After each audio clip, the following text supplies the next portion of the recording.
Welcome back, everyone, to the penultimate installment of our Hot Odyssey. What are we calling this? Our Hot Girl Odyssey adaptation summer series. It's post Labor Day now, so it's time to start eliminating white from your closet and wrapping up the nonsense we've been up to this summer. We felt we couldn't end it on the note that we were on last week with the 1997 TV miniseries. So we're here with more content for you. Are we stretching it out too thin? You tell us after you listen to this episode. Today is going to be 99% about Spirited Away. Stick around. This episode is brought to you by Marshalls, where you never have to compromise between quality and price. The buyers at Marshalls hustle hard, working to bring you great deals on brand name and designer pieces. Because Marshalls believes everyone deserves access to the good stuff. Visit a Marshalls store near you or shop online at marshalls.com. Abercrombie Kids is bringing the ultimate first day energy back to school. It all starts with on-trend outfits for that front door photo shoot. Plus, the coolest tees, shorts, and jeans to take them through the rest of the year.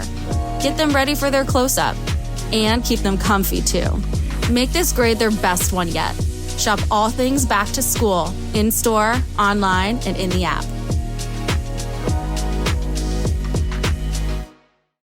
Do you host a podcast? Have you been told it's important to upload weekly episodes to the algorithm no matter what? If so, you'll understand why today we chose to talk about the Spirited Away film of 2001, released in Japan, 2002, released in the United States, as an adaptation of The Odyssey. Hello, Carter. How are you doing? Hi. Listen, okay. This might seem like a stretch to some people, and we just want you to know that that is intentional, okay? We are putting the system on trial. We are questioning the gatekeepers. This is not going to be like the other episodes, and that is intentional. I just want you to understand that we are in on this. I think we're not saying that Spirited Away is an adaptation of The Odyssey. Like, we do not think that Hayao Miyazaki sat down and said, The Odyssey is a really cool story. Why don't I make that? But it's a Japanese girl. No. What we are saying, however, is that it is a take on The Odyssey, that these stories have a lot to say to each other, and that if you are trying to do your own retelling of The Odyssey, I think this is another approach. Like, this story is very much in the lineage of, say, a Circe by Madeline Miller, where you're saying, okay, if we're looking at the story of, like, big hero man goes home, and hijinks ensue. Like, one way to look at that is saying, okay, you were one of the hijinks. What's the real story there? But I think another way of saying it is like, well, what if the journey home was different because we're looking at a different person who has different perspectives and is in a different context? Yes. And it is within that framework that we're going to be talking about Spirited Away, not primarily in just like is this a good movie? What does it have going on? Because, listen, there's like hours and hours and hours of excellent video essay footage. If you're going to look at a movie to watch video essays about, this is like close to number one. It's like maybe In the Mood for Love, number one, Spirited Away, number two. I don't even know. I don't know if we could even continue with that list because it's so high up there. There's so much. Like, you could watch somebody talk for 20 minutes right now about her taking a train across the ocean. And that would be a great use of your time. Asking on the internet, is Spirited Away a good film, would be like saying, do we think Beyonce can sing? Yeah. It's stupid. It's not worth it. Time. But what is worth our time is talking about it in the context of The Odyssey and saying, what does this story have to offer to people who are trying to, wokely live with and process The Odyssey as a story, or maybe retell it? You might be asking yourself, why Spirited Away? Which is like a multi-part question. Part one is maybe like, I think a lot of people in their heads are going to be saying, well, there's a lot of stories like this. Like, how'd you pick this one? Why is it not? Insert here. And this is maybe like a good time to take a couple minutes to be like, to shoot down some movies and be like, this is why this is not a candidate for what we're trying to do today. I've like brought this up with a few people in my real life, and some of the ones that they kind of first glance before I started to explain the parameters that we had texted about, some of the things that got brought up were like Lord of the Rings. That's like a classic hero's journey where they're walking. They're like going to places. They're meeting different challengers as they're going out away from their home. Why doesn't that count? I think that Lord of the Rings is too classically a Joseph Campbell, hear the call, refuse the call. The Lord of the Rings is a story about them choosing to leave home to go do a thing. Like, it's not primarily about going back. Like, the big culmination is is like a war, a battle, right? With the trebuchets and everything. Yes. As opposed to being like, we're home now. Exactly. I think that's squarely not what we're talking about. I agree that this is a very important tenet of the Odyssey adaptations that we find to be useful as far as what we're looking for in the Sea of Monsters, which is the whole point of this project in the first place, is how are we thinking about the Odyssey as far as what we want to see from Percy Jackson and what we're expecting on the adaptation floor, what we want out of that. It has to be about the return home specifically, not after getting home, which would be the Fiennes movie. Yeah, the Ray Fiennes from like last year, where instead of promoting this, he was doing his Conclave Oscars campaign. That Ray I believe Fiennes it is movie. literally called The Return. Yes. That's not what we're talking about either. It's not just the return. It's not just leaving home to go do a thing. It's we are journeying home. That's kind of like the rough parameters. That's cutting out a whole bunch of stuff there. It's not just like road movie. And it's also not, importantly, not the Trojan War. I think that is worth saying. It's not the Trojan War. We're not talking about the Iliad, and we're not talking about the whole first part of the Odyssey that exists but isn't really relevant in our case. And also, we're choosing not to talk about it. That knocks down 2 of those. I'm also going to knock down probably the most obvious candidate in all of my poring over internet research for movies that are clearly adaptations of the Odyssey. We kept coming across Oh Brother, Where Art Thou?, which is a Coen Brothers satire film from the year 2000 starring, wait, let me get this right because it actually does have a fire cast of people who they got to just use whoever they wanted. At that point in time, it was just like Frances McDormand was just on speed dial. I'm saying George Clooney was obviously the lead, but then it stars 2 other men who I absolutely adore. Tim Blake Nelson. Our generation may be most familiar with him as tinfoil hat guy from... I know exactly what you're going to say. Watchmen. From Watchmen, yes. Or, more importantly, the man from Holes, who is like second to Jon Voight. Wow, I'd forgotten about that. Jon Voight, who's also in Watchmen. Yeah, so Tim Blake Nelson as Dr. Podansky in Holes, and John Turturro, who our generation will be most familiar with as the gay man on Apple TV's Severance. Okay, last night, this is so funny. We just happened to be watching The Room Next Door, the first English language Almodovar movie, and immediately when he came on screen, I was like, that's John Turturro from Severance. I was like screaming about this. And like, mind you, like this is a movie starring Tilda Swinton and like Julianne Moore. So like, I did not know anything else about it. Like when he came on the screen, I was like, this is a key. This is so fun. I know who this is. He was in this too. Wow. He's been around. I know, I feel disrespectful even saying all of this because these are actors who have had such prolific, unbelievable careers. I mean, John Turturro was in like The Big Lebowski and many, many, many other things. But of course, we know him probably. I mean, and not we, but like the people listening to this are going to know him from Severance. I know him from Severance. I'll say it. I know him from the Willem Dafoe movie that my sister's boyfriend Dylan made me watch. Dylan, shout out to you. You're a patron of this podcast. I know him from To Live and Die in LA, the young, hot Willem Dafoe movie from 1985, in which Willem Dafoe was really hot. It was one of the first things. As opposed to the movies where Willem Dafoe isn't hot. Excuse me. Sorry, I take it back. I really take it back. I didn't mean that at all. You know, the movie in which Willem Dafoe was the hottest was actually Nosferatu 2024. I was going to say Florida Project, but that's you gagged it. We're getting severely off topic. We're getting so off topic, but I just have to say that Dazed Korea, this like youth fashion alternative magazine that does a bunch of these like edgy Balenciaga pictorials and stuff, they had a spread recently called the Mew Mew Boys.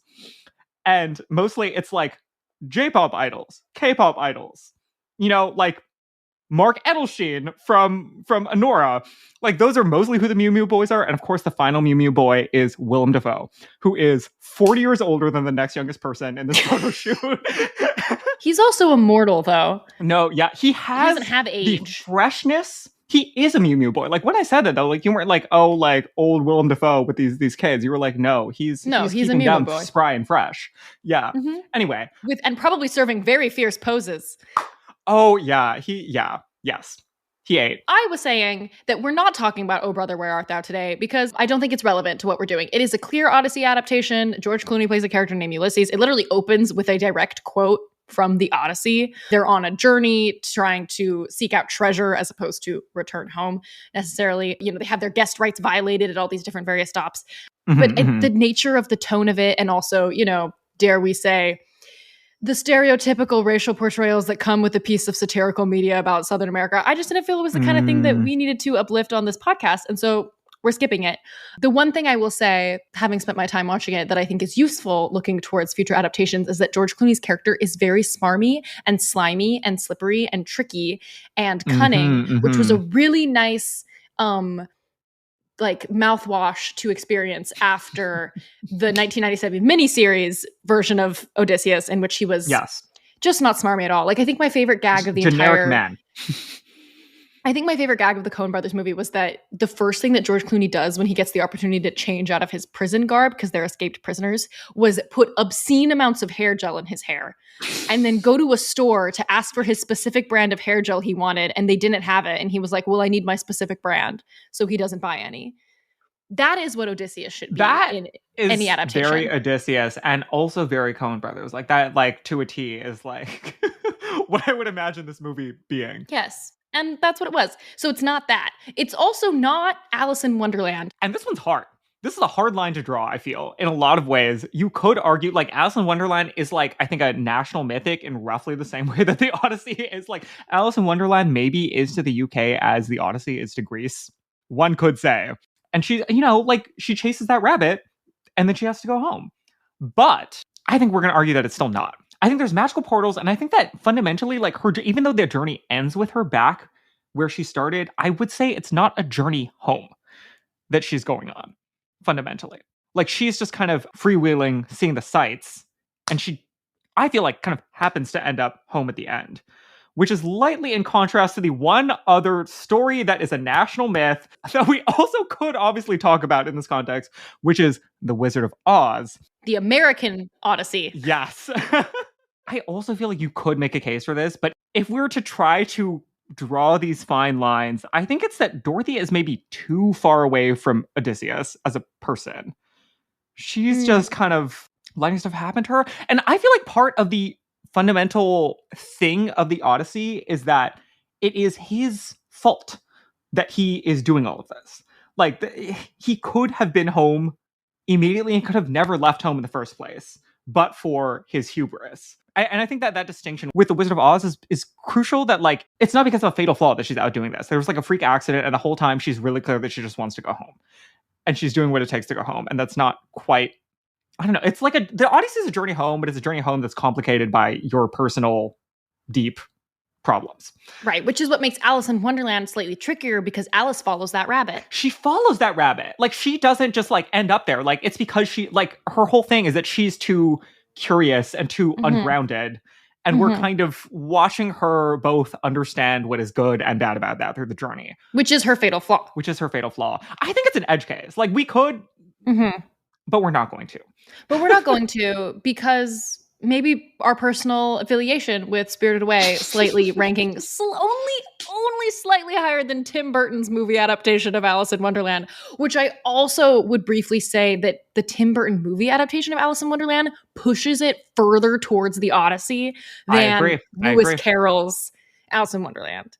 Because I think that movie pushes her on more of a hero's journey. Yes. I think there's more of a critical examination of a fatal flaw in that movie. It doesn't with, like, a huge battle scene, which is a little different. Well, I guess the actual Odyssey does end with a huge battle scene when he massacres everybody. Yeah. But anyway, Tim Burton's Alice in Wonderland, also reasonable comp. I think the one other one that we have to draw out, like, I feel like it's in some ways too similar and too different to talk about, is The Life of Pi, which is literally about somebody being on a boat, slowly returning home and dealing with, like, you know, they're, like, who they are as a person.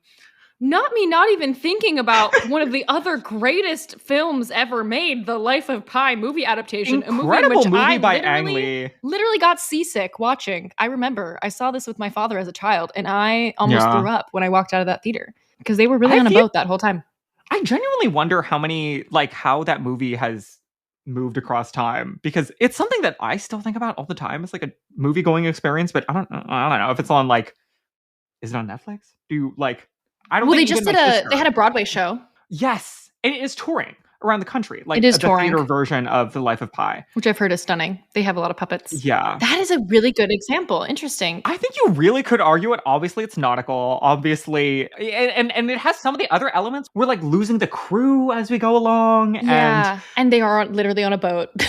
They're literally on a boat. They're like these individual sites that he goes to. It's like between different islands where we experience mysticism. It has interesting comparisons with The Wizard of Oz in the sense that we're using these metaphorical characters to describe the real life people who we are dealing with in our real life. Yes. Like allegorical characters. Yeah, I mean, like, for The Life of Pi, for those of you who aren't familiar with it, like, it is a story of somebody, like, who is in a shipwreck. It's very scary that and there's is people who are trapped. too young for The Life of Pi. I mean, the book came out, like, the movie was, like, 2012 or something, and that was after the book, which I feel like when we were kids was, like, everywhere. This was, like, the, like, sort of, like, adult contemporary adjacent, like, book that was on all the bookshelves that a lot of us ended up reading in middle school, as, like, a fun new book. But, yeah. There's a shipwreck. He's trapped on a boat, like a small life raft in the middle of the ocean, nothing in sight, with a bunch of animals. Except also the whole thematic material of the book, I think, is more about your relationship with reality and storytelling than it is about a journey. I feel like, at least like at the time we read it in middle school, mostly, I feel like our conversations were all like, okay, is the tiger this person who he knows in real life? Is the orangutan his mom? What do we think happened? Does it matter if it's all like made up or hallucinated or whatever? Which is not the type of thing that people bring to the Odyssey. No, it's a very similar ideas and bullet points, but not the same purpose at all. Yeah. We are saying some things that are maybe also going to trip us up when we come to Spirited Away. Yeah. I want to say that there's Venn diagrams and that there's a Venn diagram of stories that could be perceived as Odyssey adaptations. And then there's a Venn diagram of down the rabbit hole. Yes. Trope Through the looking glass. Which is the thing that I was getting tripped up on. Like, can Alice in Wonderland be an Odyssey adaptation if it literally created a separate trope of down the rabbit hole, which also applies to The Wizard of Oz and also applies to Spirited Away? But I think that Spirited Away is both in the middle of that Venn diagram between down the rabbit hole and Odyssey stories. And that's what we have settled on. So, Spirited Away. Let's defend ourselves a little bit here. Let's defend ourselves. Welcome to the podium, Carter. We've laid out a little bit what we're not looking for. Spirited Away, I think, for the most part, avoids most of the things that we're talking about. This is a story about somebody, I would say, who is away from home because of her own, like, fatal flaw. In her case, the fatal flaw is not hubris. I think it is, like a childish fear of abandonment. Little baby? Yeah. Well, I mean, like, she, at the beginning of the movie, her parents are walking off into this tunnel, and she initially is going to stay back with the car, but she is afraid of being alone. She's like, the context for this movie is that, like, her family is moving. Like, they're in the process of going to their new home, and she's really upset about that. So I think we're led to believe that she's, like, afraid to be by herself. And that's the whole reason why she follows them and ends up far away from home in this magical land. I think we've checked that box. There's an emphasis on her fear of being alone by the fact that the movie starts on the shot of the flowers that her friends have given her, saying, like, we're going to miss you so much. And she's upset because she's had to leave her friends and she's going to be alone in this new place that she's going to. Yes. I think we've checked that box. I think we've checked the national mythos box. In the year 2025, like, not, like, obviously the actual, like, academic answer is The Tale of Genji is Japan's The Odyssey. But is it, or is it Spirited Away? Like, it's Spirited Away. Yeah. I will say, on the point of international mythos, I remember when I first moved to New York City after graduating from college, and I was working at the bookstore, and we had all of this Spirited Away merch on the counter for people to buy when they'd come up to the register. And I had no clue that Spirited Away was such a massive thing on mainland America to mainland America youth. I thought that we were all watching Ghibli movies because we were from Hawaii and we're Japanese. I didn't realize everybody was watching Spirited Away.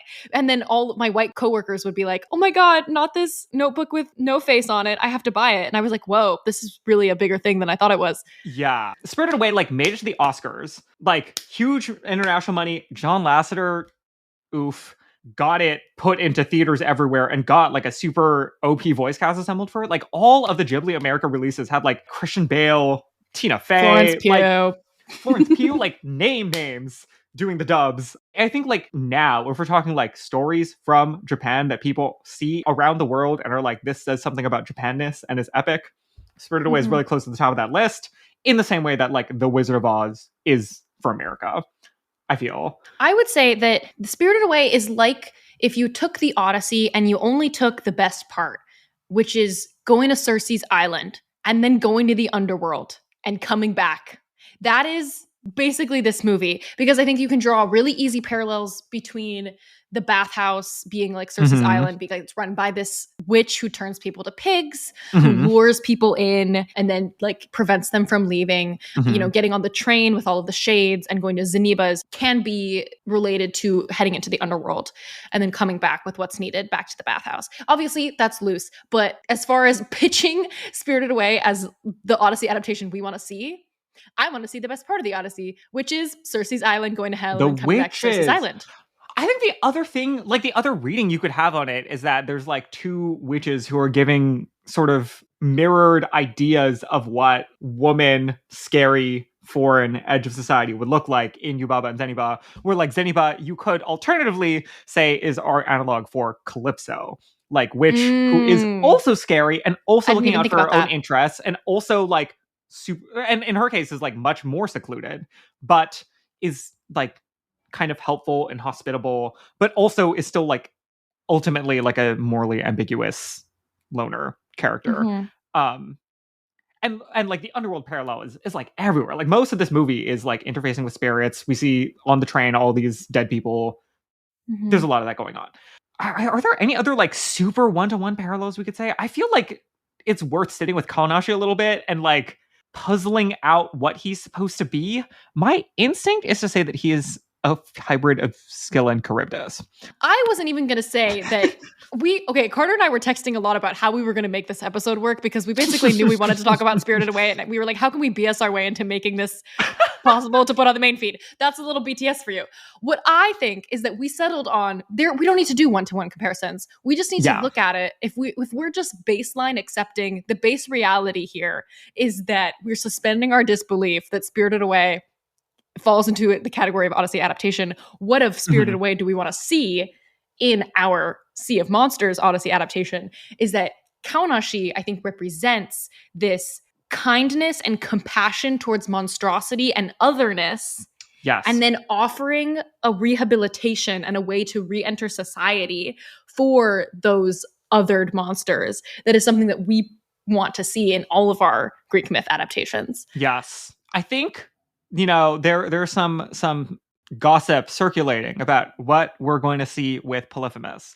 And I think that is, I'm going to dial back what I said earlier about Scylla and Charybdis. I think actually Kaonashi is like giving us an alternate universe version of what could have happened with Polyphemus. I think there's a version of events where even like we meet them in a kind of antagonistic fashion, but also fundamentally in an ambiguous fashion. It is an othered creature where we can't really predict their behavior. And choosing what to do about that is really important. Like, I think that what this movie is kind of arguing is that her like strong choice to not fight him and to not assume that he is evil because he is strange looking and unknown leads her, like, is able to set her up to be in this position where she can approach him with compassion, where she has this positive relationship with him that she can leverage into like deeper understanding and to preventing all of this further harm and violence down the line.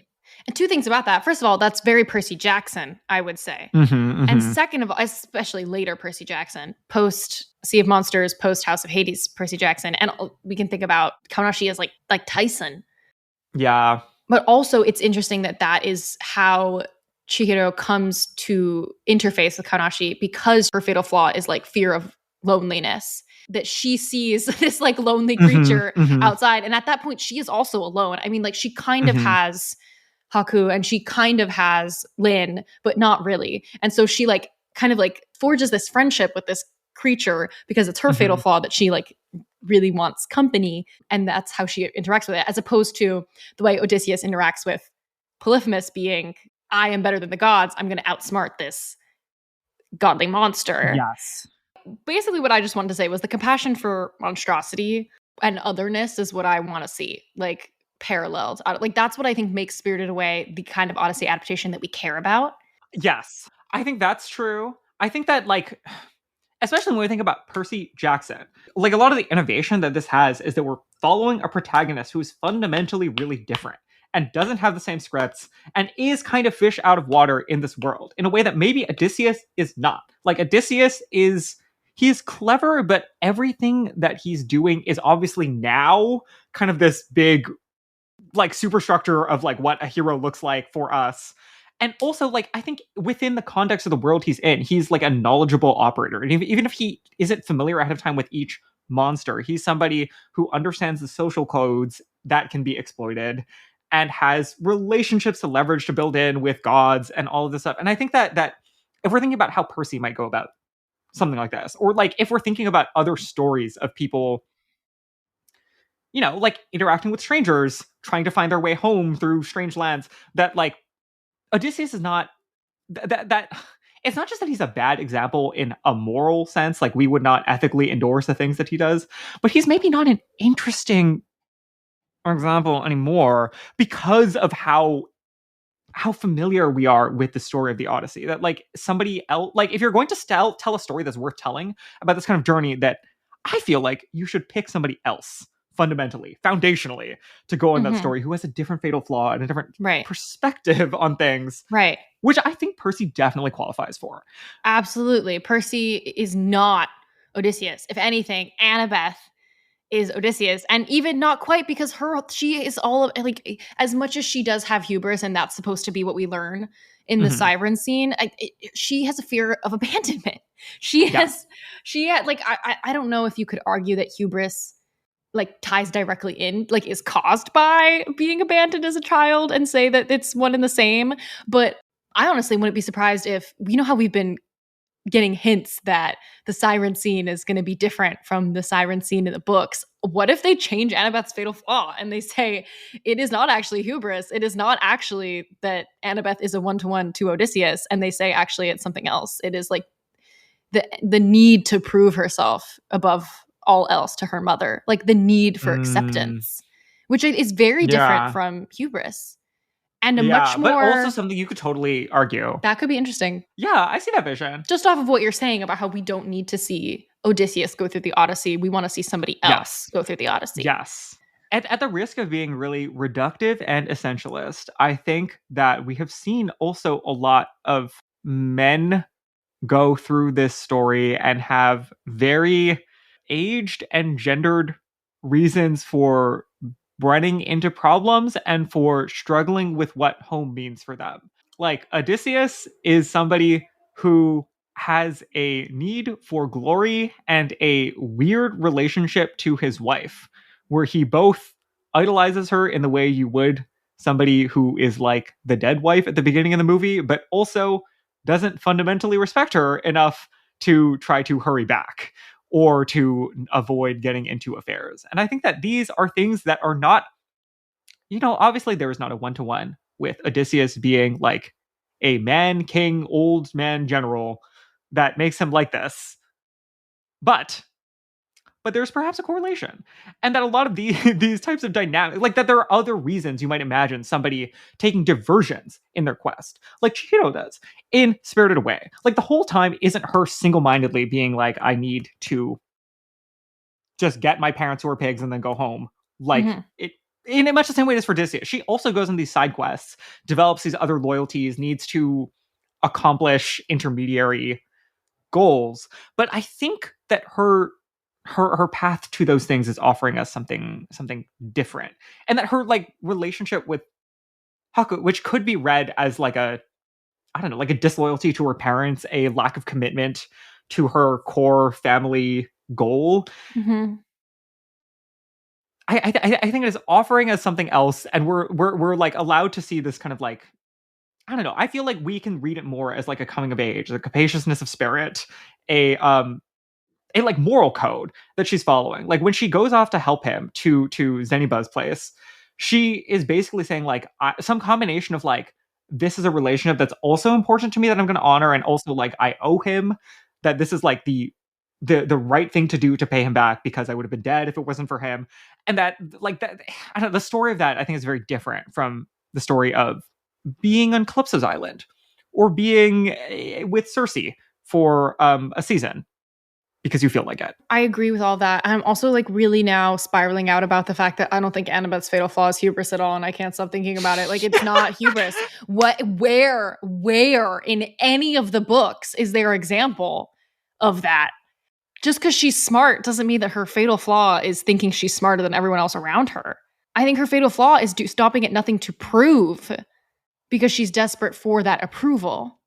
Not because she thinks she is. I've always kind of felt that hubris was not like a perfect fit. It's tough because I do feel like her hubris would manifest in different ways from some of these other people, where like she would not, because she is so proud, rush out into battle without reinforcements, or she wouldn't like... She's a child of Athena. She's calculating. She would want to make a plan, and she would like use all the resources at her disposal, including her team members and everything. But yeah, I kind of feel like it's true that she experiences doubt meaningfully and in several different occasions. I don't know. I guess maybe you could argue that her thinking that she can save Luke is a kind of hubris.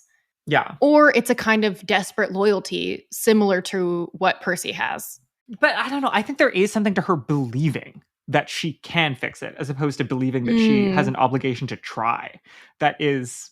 But I think that, again, it's like the believing that she can fix it doesn't feel so much like hubris to me as it feels like I cannot let go of the one family member who has ever shown me love. Yeah.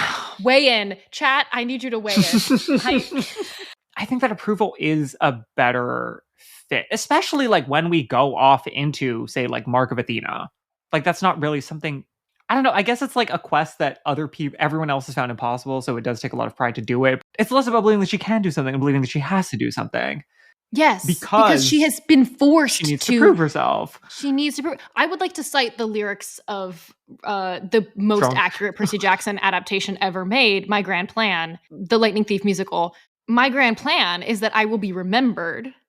My grand plan, just you wait and see. You better wise up, because I'll rise up, bring on any challenge. And someday, someone will notice me. It's not, and I am speaking about this as canonical to the Bible. Like consider the Lightning Thief the New Testament. Like, it is part of the original text as far as I'm concerned. It's not my grand plan is that I'll just do everything. I'll just do it. It's my grand plan is that someone's going to notice me.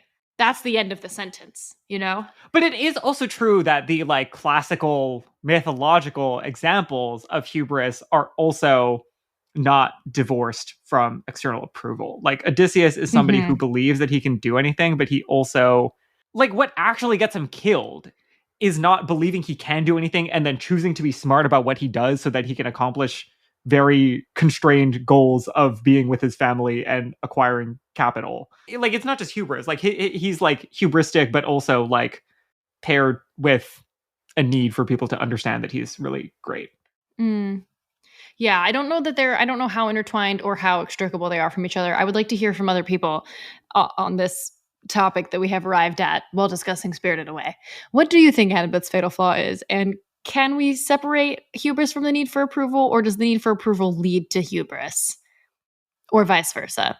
Let me know what you think. And where does the TV show having this whole set of discussions about Kleos factor into all of this? Like, are we trying to think about like motivational structures as being sort of like parallel to fatal flaws where you could mix and match them in any way? And that, like, I don't know. I do think we're going to have some conversation about Nostos and Kleos this season, given that it is the Odyssey. And we have the whole homegoing idea, but also in relation to the fatal flaws. I hope that is something that comes up. Yeah. And because we're with Clarice, who for her, yeah, glory is absolutely everything. But to go back to a conversation we had with John Steinberg when he was on the podcast, for these demigods, Nostos and Kleos is the same thing. Because bringing glory to the gods is the same thing as approval from their parents, who are their home, their family. Their idea of being able to finally go home means bringing enough glory to their parents that they will be accepted. For Clarice, at least, I think it is completely one and the same thing. Yeah. For her character above everybody else. Maybe Annabeth. But I think even Annabeth is more critical of her mom than Clarice is of her father. Yeah. At the start of the Sea of Monsters. At the start. I'm excited to... At the end, we'll see. We'll see. We'll see. I know Dior has a lot to say about that.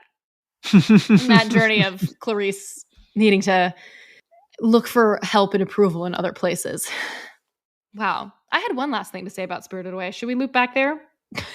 Let's loop back. I had one last thing to say, which is that in addition to being part of the Odyssey Venn diagram, I think it is also a part of the Orpheus and Eurydice Venn diagram. Don't look back. It literally ends, yes, with Haku saying, "Don't look back." This would, of course, put Chihiro as Orpheus and Haku as Eurydice. If we think about Haku as Eurydice being the river that she played in behind her childhood home, representing her great lost love of her childhood home, her great lost love of untouched natural beauty of the natural world, and also her great lost love of her childhood period. And that's kind of what she's losing in this movie and what she is like running away from with having to move away from her home. And also they say that the river gets filled in, and that's part of why he's not there anymore. That like he got dies. Killed. Exactly. Yeah. He dies and he goes to the underworld, and it's like she's trying to go to the underworld. She thinks she's trying to save her parents, but what she's trying to like rescue and bring back to life is her childhood and that sense of innocence that she once had. But she can't because he's dead and he's there, and she is going to go back to the world and have to grow up. Do you not believe that they are going to meet again at some point in the future, even if he can't come with her? I think in like a metaphorical sense of like he will always be with her. Yes. But she's never going to get that back. Yeah. Yeah. And then there's a layer that like she drowned in the river, and so he is also like her trauma, and I don't know what to do with that. So I'm going to ignore it. It's a good movie. Lots of layers. It is a good movie. There's a lot going on. Maybe the last thing we should talk about is the last thing I wanted to bring up was also the like plot structuring of this. It's very different from Joseph Campbell. It is maybe something that you could read under the Odyssey, but that's where it gets a little bit questionable. But this is like a movie that gets cited all the time when we talk about like non-Western ideas of how to structure a plot. Specifically, this is like the archetype of Kisho Tenketsu, this like Japanese structuring where it's not about a climb and a resolution or like problem resolve, biggest problem that combines all the previous problems, resolve all of them, and then we leave. Kisho Tenketsu, it's like a fusion of 4 different words that are referring to like beginning, growth, like deepening, twisting, and ending. Like the idea that kind of like the core thing that a story is supposed to do for you is to introduce you to something, to complicate things, and then to turn them before you leave, I think is different and definitely reflected in the way that you leave this movie, I feel like pretty profoundly ambivalent about everybody. Like you feel close to some people, but you don't feel like any one of these people is going to be reliable or morally upstanding. And like for all these people, you also don't leave with like the same impression that you would have of them based on the first conversation. I feel like that is the kind of thing that happens with some characters in the Odyssey, but mostly doesn't. Like he is kind of like a snap judger, and his snap judgments are proven right, or they're made right by the fact that he is able to force people to behave certain ways based on his reactions to them.